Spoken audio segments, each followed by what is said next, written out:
জয়গুরু। পরম প্রেমময় পরম দয়ালের চরণে শত সহস্র কোটি আভূমি প্রণাম জানাই। আজকে আলোচনা প্রসঙ্গের পঞ্চম খণ্ড থেকে একটি অংশ আপনাদের পড়ে শোনাবো এবং দেখব শ্রী শ্রী ঠাকুর কিভাবে সকলকে সংশোধন করতেন। শ্রী শ্রী ঠাকুর প্রাতে মাতৃমন্দিরের পেছন দিকে বকুলতলায় একখানি বেঞ্চিতে বসে আছেন। মুখখানি তার আনন্দে সমুজ্জ্বল। কাছে অনেকেই আছেন। তার সান্নিধ্যে সকলেরই চিত্ত প্রসন্নতায় পরিপূর্ণ। এমন সময় একটি নবাগত ভাই এসে ক্ষুব্ধ চিত্তে আশ্রমের একজন প্রবীণ কর্মীর বিরুদ্ধে কথা খেলাপ, দুর্ব্যবহার ইত্যাদি অভিযোগ জানালেন এবং সঙ্গে সঙ্গে বললেন, আমি এমনতর অপমানজনক ব্যবহার কারোর কাছ থেকেই পাইনি। এই যদি হয় এখানকার বিশিষ্ট কর্মীদের ভদ্রতার নমুনা, তাহলে আমার পক্ষে তা সহ্য করা সম্ভব হবে না। শ্রী শ্রী ঠাকুর বললেন, তাকে যা বলবার আমি বলবো। এমন করে থাকলে সে খুব অন্যায় করেছে। যাই হোক, এতে তো নিজেই নির্ধারিত হয়েছে। কিন্তু তুই এত দুর্বল হতে যাবি কেন? অন্যের এতটুকু অপ্রিয় ব্যবহারে যদি মাথা খারাপ করিস, তাহলে সুখ শান্তি পাবি কি করে জীবনে? রাগ যাদের বেশি, অসুখ অশান্তির তাদের কখনোই অভাব হয় না। আসল কথা বললেন, রাগ যাদের বেশি, অসুখ অশান্তির তাদের কখনোই অভাব হয় না। সইতে পারাই তো শক্তিমানের লক্ষণ। অন্যের ঠোকাটা যদি তোমার কাছে বড় হয়ে ওঠে, তুমি দাঁড়াবে কোথায়?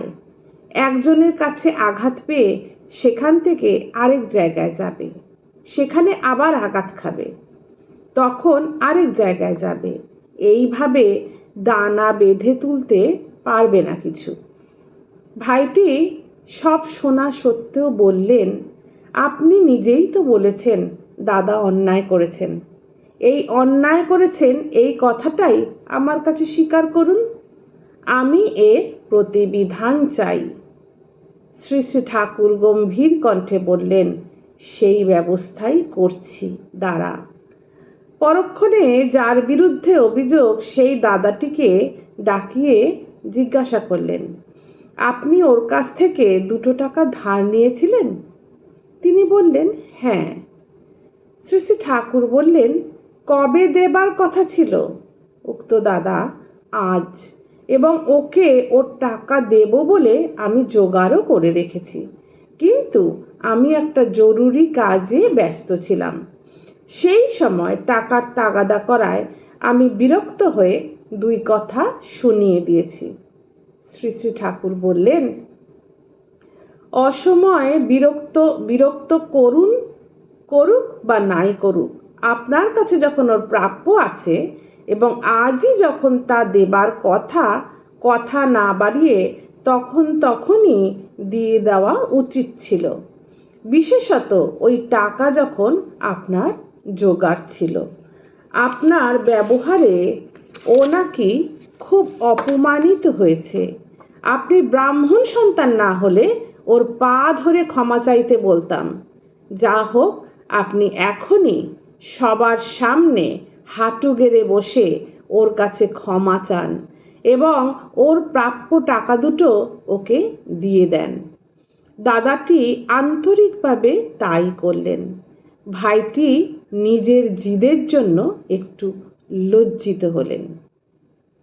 একটু পরে শ্রী শ্রী ঠাকুর বললেন, নিজের ব্যবহারে মানুষকে উৎক্ষিপ্ত করে তুলে তাকে দুর্ব্যবহার করতে বাধ্য করে পরে আবার সেই জন্য তাকে ক্ষমা চাইতে বাধ্য করানোর ভেতর দিয়ে পেচোয়া অহংয়ের পরিতৃপ্তি হতে পারে, কিন্তু সেই পরিতৃপ্তি বা উল্লাসের ভেতর জীবনীয় সম্পদ নেই কো, আছে জাহান্নামের জয়গান। আরেকবার পড়ছি, খুব মন দিয়ে শুনুন। এটি কাকে উদ্দেশ্য করে শ্রী শ্রী ঠাকুর বললেন নিজেই বুঝতে পারবেন।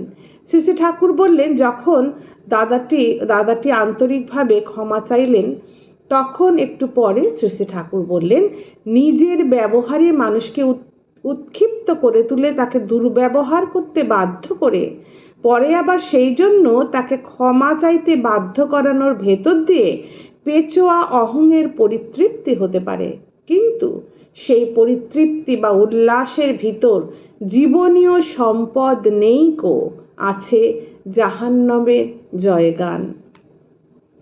উক্ত ভাইটি তখন বললেন, ঠাকুর, আমার ওইভাবে টাকার তাগাদা করাটা অন্যায় হয়েছে।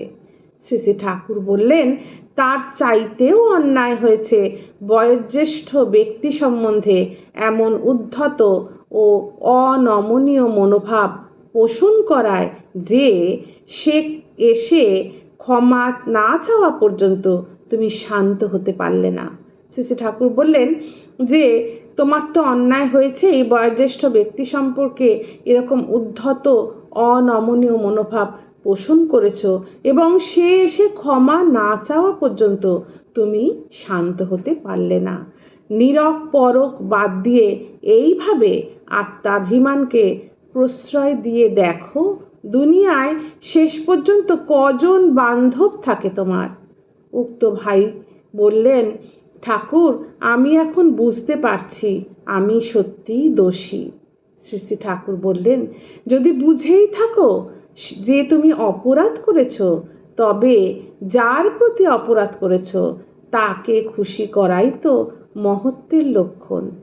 ভাইটি তখন যে সেই দাদার পা জড়িয়ে ধরে কেঁদে ফেলে বললেন, দাদা, আপনি আমার সব অপরাধ ক্ষমা করুন।